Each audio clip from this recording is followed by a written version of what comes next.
It's the real news. I'm Aaron Mete. A trial is underway in Pennsylvania that has major implications for the state and perhaps the rest of the country. A group of 18 voters are challenging how state Republicans have drawn up the electoral map. They accuse the Republicans of partisan gerrymandering, redrawing districts along lines that benefit GOP candidates and discriminate against Democratic voters.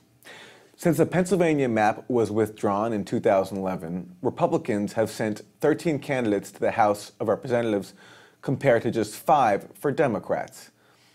If this case succeeds in redrawing the Pennsylvania map, that could help the fight against gerrymandering elsewhere and also improve Democrats' chances of retaking the House.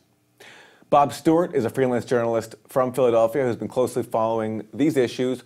Welcome, Bob. Describe for us what is at stake here in this trial that began just this week in Pennsylvania. We have two trials actually going on. One is in state court and one is in federal court. And the state court, basically a voter from each congressional district filed suit saying they were essentially disenfranchised.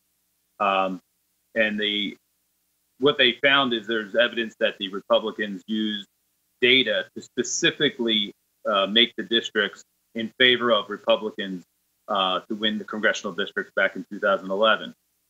That is, you're not supposed to do that. And they were trying to hide that they used that data. And these voters, that judge in that case actually agreed they did not have to turn in that data.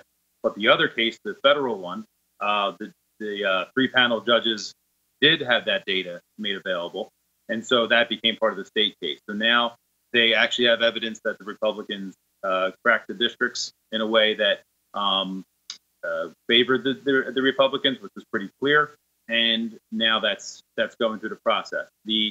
What could happen is that the judge could order that the districts are redrawn for this coming election and not wait until 2021 to redraw them.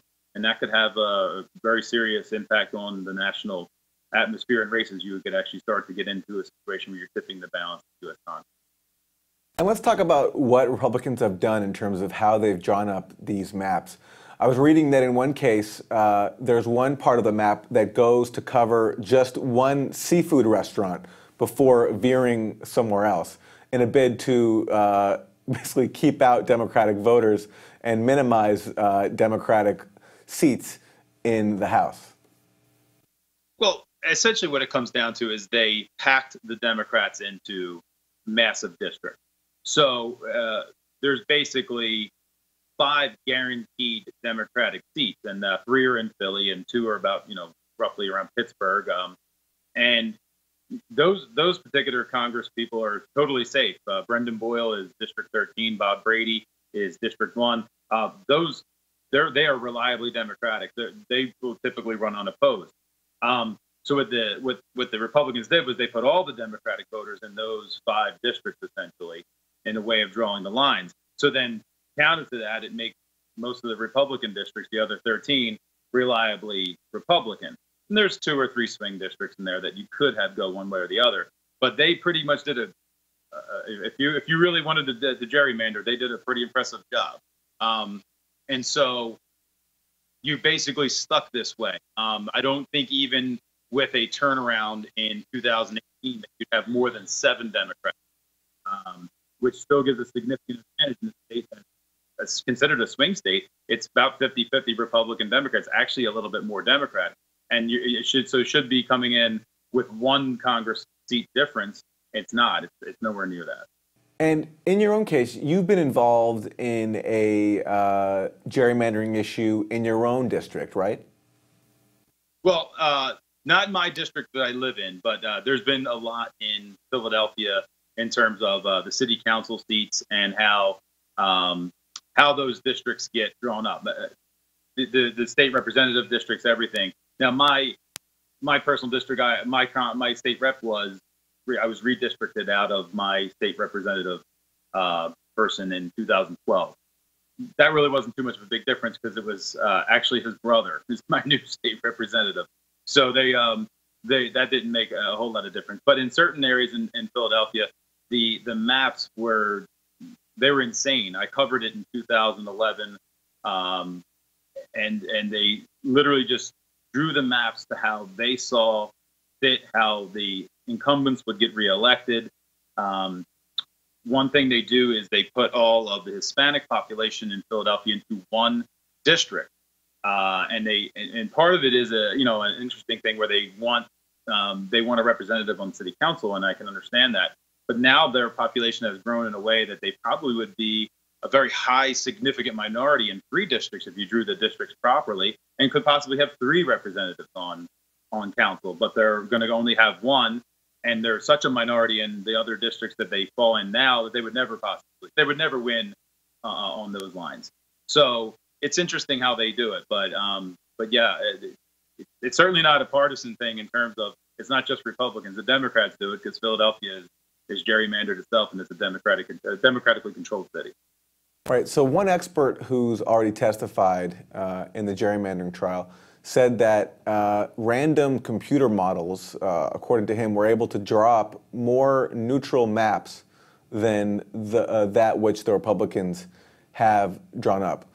What do you expect to happen with this trial? And talk a bit about how it could affect the national makeup of the House, and that if it can be so radically withdrawn, that could help Democrats elect enough members to retake the House. Okay, well, what do I think would happen with the court case? Well, first off, I think the expert probably spot on right. It would definitely be more fair. It's almost hard to randomly come up with one that would end up this way. But what I would say that I don't think the state court case is going to go in the favor of the Democrats. I do a lot of court reporting on low-level crimes, on high-level stuff, and everything else. And I can usually tell by a judge's tone where a case is going to go a lot of times. And in this case, I think the judge is, the way he's admonishing the plaintiff's attorneys, the way he's resisting on certain evidence coming through, I have a feeling that case is not going to go their way. The federal case is different, and I'm not fully aware on how that would go, how that would break down with that panel. And that's not brought up by voters. That's actually brought up by an organization. The Legal Women Voters brought that case. And that could go a different way. But the state case, I don't think will go in the favor. I don't think the districts will change on that level. The federal case could change that.